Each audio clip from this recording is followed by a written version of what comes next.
Good morning, and thank you for being here today. I'm Major Van Loveland with the Forsyth County Sheriff's Office. Just want to let you know up front, we will have time for questions at the end, so if you could just hold your questions till then, we would greatly appreciate it. The Sheriff's Office is aware of information being disseminated concerning the county manager's recommended budget. Being that we pride ourselves in being transparent and to dispel any misinformation, we want to take a moment to provide actual factual information pertaining to the recommended budget and the increase that has been reported to our upcoming budget for the next budget cycle. Stephen Yantz, our business operations manager, will be giving some detailed information related to the proposed increases. But before he does, I wanted to point out some of the increases that are due to the county restructuring some of the money from one department into another. In essence, basically like the fleet vehicle money that has been budgeted in the general services budget, that money is being moved to our budget. So that's part of the increase. And I also wanted to provide some information related to our fleet vehicles because I know that's been a concern in some of the commissioner briefings here recently. So I just wanted to let you all know and the citizens know sort of what we're looking at concerning our fleet vehicles. Approximately 320 vehicles are in our fleet at this time. 50% of those, or about 160 of those, are over 100,000 miles, with 55 of those 160 being over 150,000 miles. About 1/3 of our fleet is actually 10 years or older. We have to consistently rely on our spare vehicles that are for when a vehicle goes down as daily drive vehicles due to the poor condition of the vehicles that we currently have in our fleet. Let me give you a tidbit of information as well. Yearly, a patrol officer spends about 2,340 hours in a patrol car throughout their entire year. A civil deputy spends about 2,040 hours in a patrol car. The average citizen driving back and forth to work spends about 240 hours.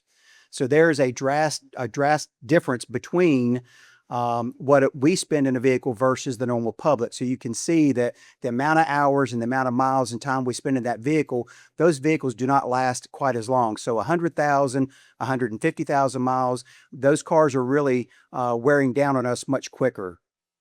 Mechanical failures are more prevalent in our fleet vehicles due to the amount of time that they do spend in those vehicles.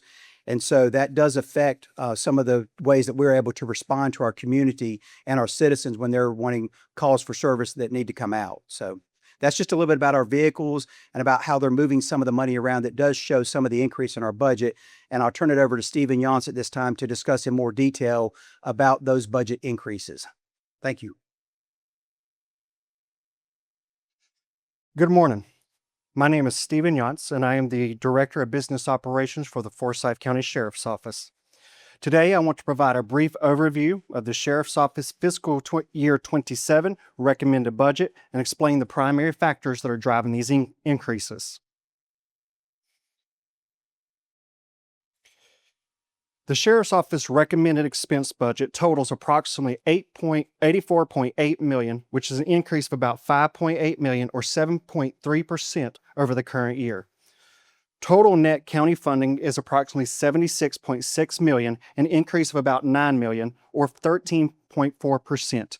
And we know this particular portion has gotten a lot of interest, so we want to give a little bit of context. Nearly 45% of that increase is tied to the school resource program funding, no longer going through the school system back to the Sheriff's Office as a revenue source.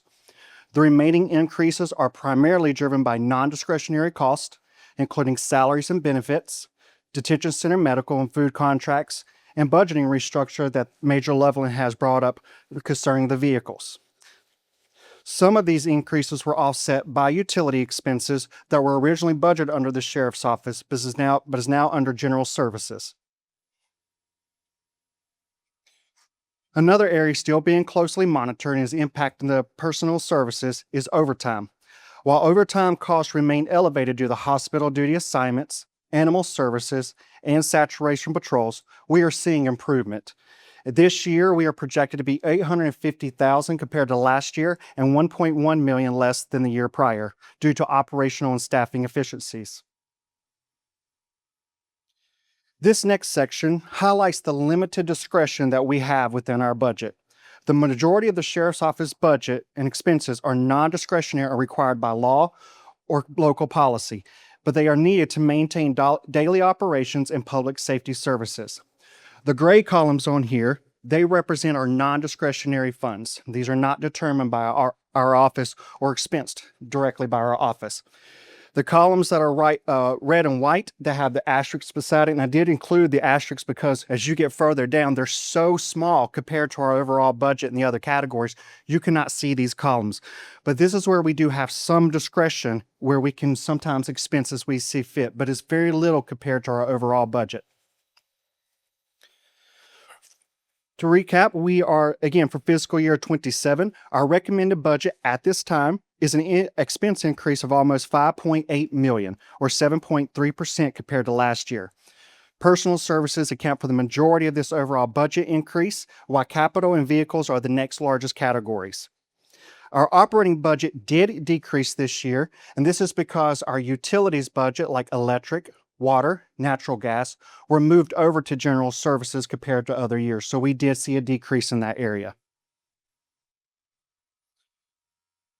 The recommended capital budget for this year does include purchases on behalf of the Village of Clemens, including a new patrol vehicle and the related equipment. There's also an inclusion of some equipment for the detention center, including an ice machine and a gas kettle needed to maintain our food service delivery. The Village of Clemens, all the items listed for them are paid for in full by the village, while the detention center equipment is supported by county funds. The vehicle budget reflects an increase of approximately $1 million, as Major Loveland brought up. However, this is not an increase in spending. This is the actual amount that was budgeted in general services last year, so it's not a true increase. But this was done due to the budgeting restructure done by the county. The county's recommended budget does include funding for several major capital improvement plans for this year, including more than $8.3 million for the detention center and the public safety center. The largest of these projects is the HVAC replacement needed for the detention center, along with several other facility and infrastructure improvements listed below. The capital improvement budget also includes funding for firearm replacements and ballistic vest purchases due to aging and expiring equipment that is desperately needed. In summary, the Sheriff's Office will see an expense increase of $5.78 million. Increases are due to non-discretionary expenses, such as personal services, contracted services for inmate medical and food, and expired equipment. The SR program accounts for 45% of the increase to net county dollars that was reported. And the vehicle budget is an increase due to the moving and the restructuring of the budget this year compared to prior years. And at this time, I will turn it over to Sheriff Kimbrough. Appreciate that, Steve. First of all, again, I want to thank you all for being here. When I first saw the budget numbers or the requested budget numbers from the county manager, I was sad, and I really was. And I felt the need that the public should know that basically this is what I would call a status quo budget. It doesn't advance, it doesn't move the needle, it doesn't provide for what I would call adequate services.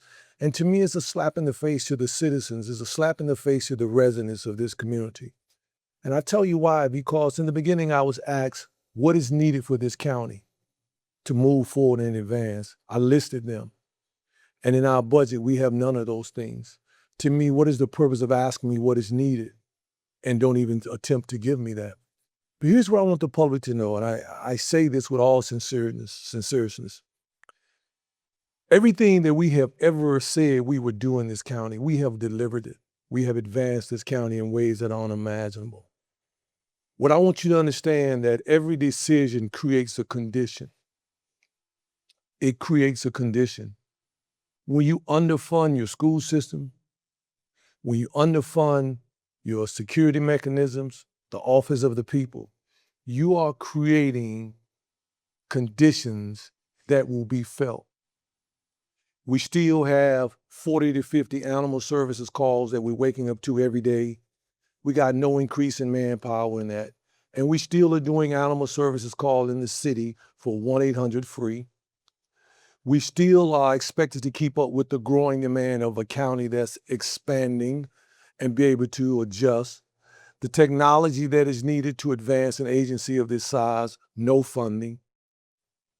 Salaries That's a whole nother conversation. We're at the bottom of a county this size comparative, but we all right with that because we don't do it for the love of the money. We do it for the love of the people. But what I want the people of this county to know is this simply. You cannot allow your voices to be heard. I liken this to a sociologist and a pastor by the name of Martin Nolemeyer, and he said that when they came for the socialists, I said nothing. When they came for the trade unions, I said nothing. When they came for the Jews, I said nothing.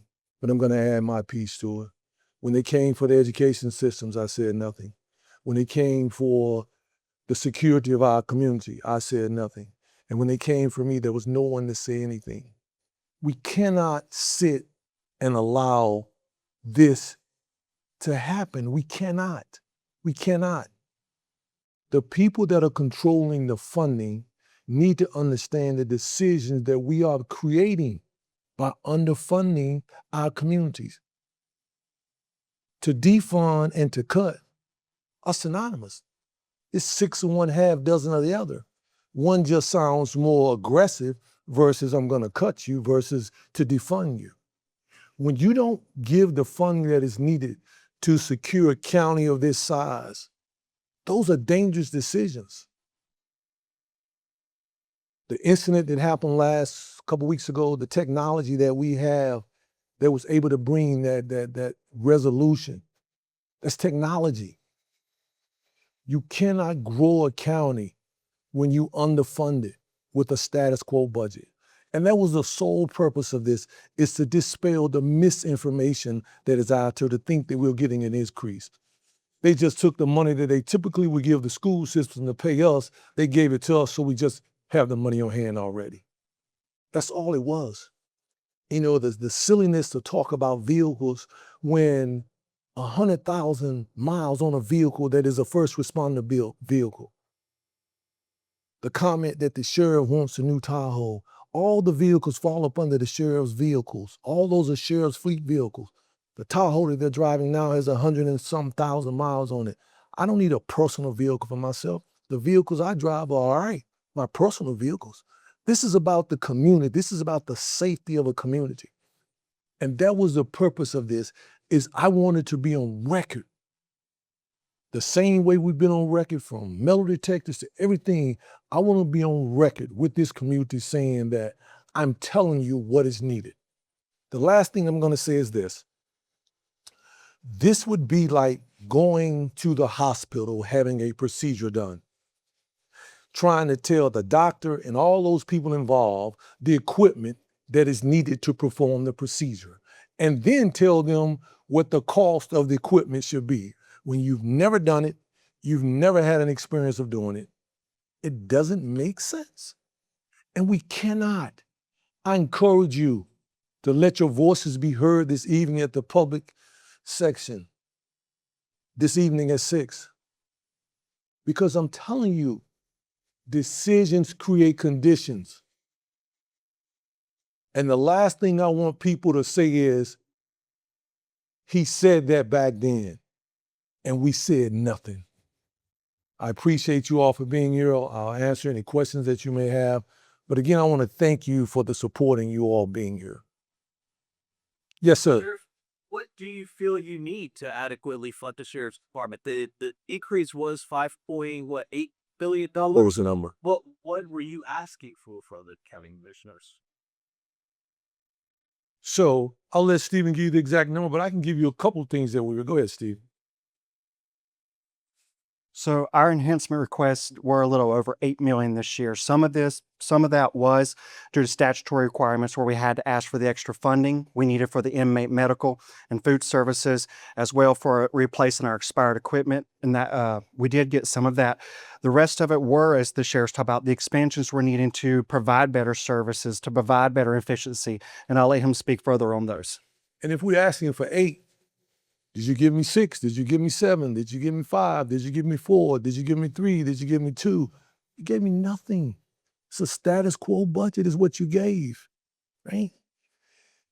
The cost of living has increased.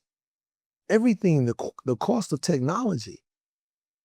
You can't operate at this level on a mom and pop budget. You can't. You cannot do that. You are moving this county backwards. You're moving backwards. So now we are going to have to make some hard decisions. Now, if you think that 60 calls every day when they wake up or start their shift of animal services calls, wait till it's 100 and you're waiting several days before animal services can get out there. I don't think people really understand what's at stake. Funding will affect your household. Funding affects everything in our society. And underfunding it will affect the services. This is a county of over 400,000 people in it. And a budget this size is silly. It's a status quo budget, no enhancements. And think about what that means. That's what they said. This is a no enhanced budget. Well, if I'm not enhancing you, what am I doing? I'm holding you in place while the rest of the world is evolving and you just revolving, moving in circles. But then here's a question that I want to ask, and I'm not going to answer it, but you do the research. When you underfund the schools, who are affected? What population of people will be affected? You go figure. When you underfund the law enforcement, what population of people will be affected? You go figure. And what population of people are making these decisions? You go figure. The safety of a community and the education of a school system is a bipartisan effort. It's not a black issue, white, Republican, independent. It's the right thing to do. And if you can't do the right thing for an entire community, you ain't in the right seats. And that's my opinion. So are you saying that the lack of funding will impact response times? We gave a number, I'm gonna try to recall if you didn't want to have it, the times we are 000. How many calls? What we averaging that? To